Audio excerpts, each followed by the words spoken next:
نو چې تربیت د خپل بچي په دې انداز وکړه صاحبه، تربیت د خپل بچي په دې انداز وکړه صاحبه، سبا خپلو همزولو کې پرې ناز وکړه صاحبه. او موږ داسې خلک نه یو چې په سخته کې پټیږو، خدمت ښیه د لرې نه آواز وکړه صاحبه. بس درځمه په رښتیا مسافري، پرېږده مې بس درځمه په رښتیا مسافري، بس ټول عمر خو نه کېږي اشنا مسافري. غلطی په لباس پاترو نشي وطنواله، غلطی په لباس پاترو نشي وطنواله، له خولې نه به دې ورکه خندا مسافري. غزل دی چې زه او ته سره یاران شو څومره خوند به وکړي، چې زه او ته سره یاران شو څومره خوند به وکړي، د محبت په لار روان شو څومره خوند به وکړي. ته به ټپه زه به غزل، ته به سندره وایي، ته به ټپه زه به غزل، ته به سندره وایي، راځه چې دواړه شاعران شو څومره خوند به وکړي. مننه چې بېوسي او بېکسي ورباندې لوبې کړي، چې بېوسي او بېکسي ورباندې لوبې کړي، تڼۍ د داسې یو ګریوان شو څومره خوند به وکړي. او مننه چې خپل وطن مینه کې دې حد ته ځان ورسوو، چې خپل وطن مینه کې دې حد ته ځان ورسوو، خښ د وطن په قبرستان شو څومره خوند به وکړي. بسم الله الرحمن الرحیم. شروع کوم په نامه د الله چې لوی بخښونکی مهربان دی. قدرمنو کتونکو په نن موږ غلي یو چغرۍ نریاب ته د داسې سړي سره د داسې شخصیت سره چې بهی دا کلي قوم نه بلکې ټول همګو ضلع کې غټو شاعرانو نه غټ شاعر دی بهی دې سره مو نن راغلي یو ډېر ښایسته شعرونه ډېر ښایسته غزلې یې امید څه تاسو به ډېر خوښ شي. او دې سره مو یوې خبره تپوس کوو بهی د کله نه دې دا کوم سټارټ کړی ده، دا کوم شعرونه له سټارټ اخیستی ده او دې وجوهات څه کیدای شي. یقینا مو ډېر ویډیو ګورو ځینو کسانو شوق دې سره مو یوې خبرې کوو. السلام علیکم. وعلیکم السلام ورحمت الله وبرکاته. تاسو ډېره مننه چې موږ تر څنګ راغلو او موږ د ماډ ګډ شعرونه خپلو مینهوالو ته ډالۍ کوو. یو جهان مننه. جی تاسو را ټیمه شو چې دا غزل دې شروع کړی دي، شعرونه شروع کړي دي او دې وجوهات څه کیدای شي؟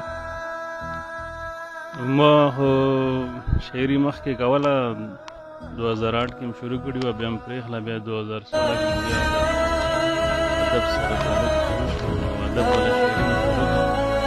اوس 2016 نه لګیا یم شاعري مارکېټ سره او دې مینهوالو ته او د دې وجوهات خو بس د خپل قوم او ملت خدمت، بس موږ څومره وسه کېږي په دې کالم په ذرې سره به خپلو پښتنو خدمت کوو.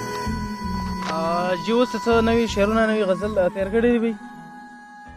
بس شته څه نوي څه زاړه.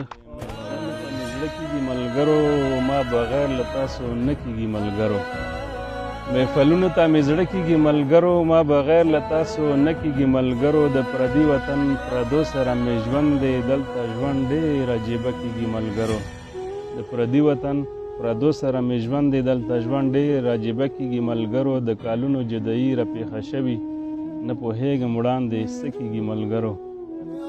یو روماني غزل درته وایم چې زړه مې په تا پسې خوږېږي دروغ نه وایمه، ښکلي مې بې حده خوښېږي دروغ نه وایمه.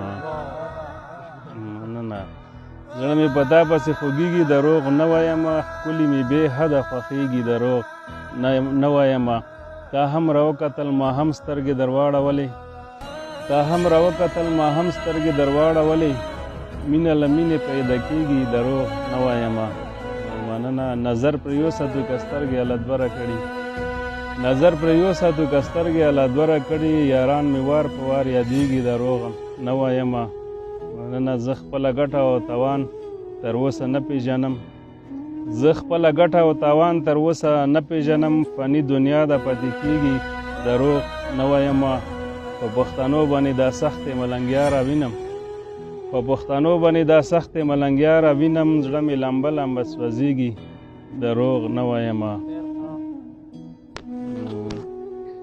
یو غزل دی پښتنو والا، ټولو پښتنو ته دې بیا ډالۍ وي چې غزل نه مخکې دوه شعرونه دا په څه نه کوو خبرې سره، دا په څه نه کوو خبرې سره، څومره نږدې وو څومره لرې سره، څومره مزه وه د حجرې یارانو مونږ اورېدلې به سندرې سره. او داسې سړي سره په جنګ اخته یم، داسې سړي سره په جنګ اخته یم ما غورځوي هرې ډغرې سره.